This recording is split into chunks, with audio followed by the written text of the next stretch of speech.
피부가 너무 좋으신데요. 제가 이로운 균 이광균입니다. 제 자체가 이로운 균이기 때문에 제 장 건강은 어쨌든 저는 소화기내과 의사이기 때문에 장 건강에 굉장히 신경을 또 많이 쓰고 환자분들이 왔을 때도 이 장 건강이 피부 건강과 내 면역 기능과 굉장히 관련이 있다라는 말씀을 많이 드리거든요. 제일 먼저 반응하는 게 이제 피부예요. 그래서 장 건강이 굉장히 연관성이 많다라고 돼 있고, 실제로 장내 유해균이 늘어날수록 우리 피부에 염증 물질들이 많이 올라가서 피부 트러블, 여드름 이런 것들이 많이 생성이 된다는 거는 이미 의학계에서 잘 알려져 있는 사실이죠. 혹시 막 어디가 안 좋으면 이마에 여드름이 난다 이런 게 있잖아요. 장이 안 좋으면은 어느 부위에 좀 여드름이 많이 나나요? 상당히 난감한 질문인데 이거 장이 안 좋으면 어디다 난다, 이것도 사실은 이제 현대의학에서는, 서양의학에서는 이런 거를 얘기를 하지는 않고, 이거는 이제 검증되지 않은 일인 거죠. 장이 어디가 안 좋으면 어디에 피부에 뭐가 안 좋을 것이다. 하지만 본인들은 조금 알고 있는 경우가 있어요. 개인적으로 나는 장이 트러블이 있으면, 설사를 하면 나는 이런 데에다 뭔가 자꾸 난다. 본인이 평생 살면서 여기에 이제 나는 거를 호소를 하거든요. 염증 물질들이 올라가면 피부도 좋을 수가 없거든요. 그래서 염증이 가장 또 이 장 건강의 비밀 중에 하나고, 장의 또 건강이 피부에 영향을 주는 것 중에 하나가 장 누수 증후군이라고 있습니다. 그래서 장내 염증 물질들이 많이 생성이 되고 유해균이 많이 생성이 되면 걔네가 생성하는 염증, 독소들, 그런 것들이 장내 점막을 파고들어서 몸속으로 돌아다니고, 그것들이 몸에 또 다른 염증을 일으키고, 피부에도 염증을 일으키고, 피부 트러블, 뭐 여드름이나 아니면 건선 이런 것들을 일으키고, 아이들 같은 경우에는 아토피가 이 장 누수 증후군이 하나의 원인으로 되어 있습니다. 그래서 아토피 있는 아이들은 유산균을 먹여주는 게 좋거든요. 그래서 유산균을 먹였을 때 아토피가 호전이 되는 경우가 있는데, 장내 유해균이 많을수록 이런 염증 물질들이나 피부에 좋지 않은 물질들이 나오기 때문에 아토피가 더 악화가 되는 거죠. 그러면 장이 건강하면 제 피부 보습에도 좀 도움이 되나요?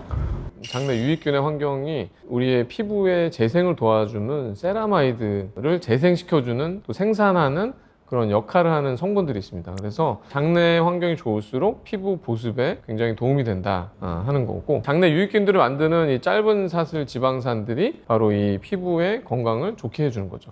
네, 그러면 시중에 나와 있는 화장품 보습되는 것보다 장 건강을 또 우리가 활발하게 관리함으로써 피부 보습에도 좋다는 그런 말씀이시네요. 네, 그렇습니다. 장 건강을 좋게 하는 것이 훨씬 더 가성비가 좋고 피부 보습에 더 도움이 되는 거죠. 혹시 이 유익균의 질을 따져보자라고 했을 때 저희가 이렇게 사서 먹는 유산균의 질이 더 높은가요? 아니면 자가 생성하는 유익균의 질이 좀 더 높다고 볼 수 있어요? 우리 몸의 유익균은 우리가 아직도 알지 못하는 유익균이 너무나 많거든요. 그 중에 일부에 밝혀져 있는, 예를 들어서 비피더스, 유산균 뭐 이런 것들을 제품으로 나와서 일부가 제품으로 나와 있는 거고, 우리 몸의 건강한 유익균, 또 프로바이오틱스는 아직까지 미지의 영역 중에 하나입니다. 그래서 제품이 우리 몸에 자가 생성되는 유익균을 따라올 수가 없는 거죠. 근데 정말로 유익균이 필요한 분들이 있어요. 중환자실에 있는 예를 들어서 장염이 너무 심해서 괴사성 장염이나 이런 중증의 장염이 있는 분들이 있거든요. 그분들은 유산균을 이식해 줍니다. 건강한 사람의 체내에서 나온 분변의 유익균을 바로 이식해 줘서 분변 이식이라는 시술이 있어요. 그래서 분변 이식을 통해서 유익균을 이식해 주는 거죠. 그럴 경우에 드라마틱하게 장내 환경이 확 바뀌면서 건강한 사람의 유익균이 더 많이 생착이 되면서 장 컨디션이 좋아지는 이런 효과가 있어요. 요즘에는 이제 분변 이식, 유산균 이식, 또 분변 은행이 있습니다. 저는 그 중에 유산균을 이렇게 먹으면 살아서 장까지 이렇게 내려간다라는 광고가 있던데 그게 진짠지가 제일 궁금하더라고요. 유산균을 장까지 보내는 거가 사실은 이제 숙제였습니다. 그래서 유산균 대부분 위에서 죽거든요. 위에 우리가 음식을 먹으면 한 4시간에서 6시간 정도 저류를 하거든요. 거기에 강산을 견뎌야 되고 그 온도를 견뎌야 됩니다. 그래서 위에서 대부분 죽고 장에 도달하는 거는 1%에서 단지 한 10% 정도만 살아서 장까지 도달하는 유산균들이 있는 거죠. 캡슐 형태의 또 다시 속에 과립으로 해놓기도 하는데, 위에서 안 녹게 그 산성에는 녹지 않고 어느 정도 중성이나 염기성으로 갔을 때 녹게끔 해놓는 세팅을 해놔서 캡슐로 만들어 놓은 유산균 제형이 조금 더 장까지 더 도달할 수 있게끔 해놓는 그런 아이디어들을 내놓은 거죠. 캡슐형으로 이렇게 먹은 것 자체가 이제 장 안에서 계속적으로 남아있는 건지, 이게 캡슐이 다 먹고 나더라도 아니면 다른 게 유출이 돼가지고 빠져나가는 거죠. 이 유산균의 이 생착률과 또 생존율이라는 게 있는데요. 우리가 유산균을 먹으면 장내에서 살아남는 기간이 그렇게 길지가 않습니다. 기껏 해봐야 하루에서 뭐 3일, 또 길게는 뭐 한 5일 정도 살아서 작용을 하게 되는데, 유산균은 계속 순환을 하면서 죽고 배출되고 또 이렇게 되거든요. 그래서 계속 순환이 되고 또 죽고 또 순환되고 이렇게. 항생제가 유산균을 먹게 되면 항생제가 오히려 유산균 효과를 못 보게 한다는 얘기가 있는데, 그거에 대해서 우리가 항생제를 먹으면 우리 몸에 유해균도 죽지만 유익균도 죽습니다.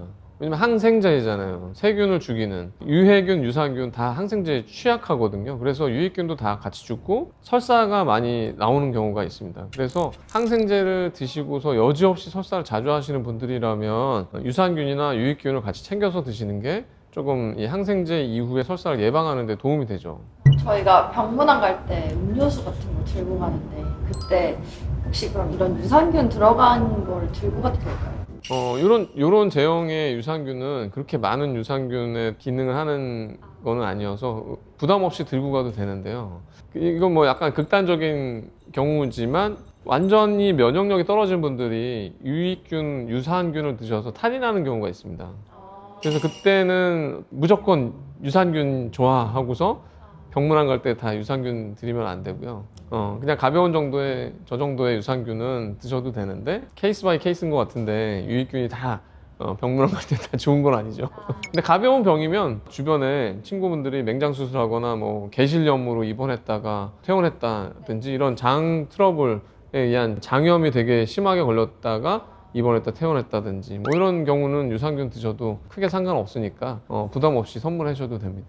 정말로 아무튼 다양한 질문들과 생활 속에서 되게 궁금했던 것들을 많이 그냥 가감 없이 얘기해 주신 것 같은데, 저도 유익하게 많이 알려드릴 수 있어서 너무 좋은 시간이었던 것 같습니다. 몸이 먼저 반응할 진실, 웰빙 어택!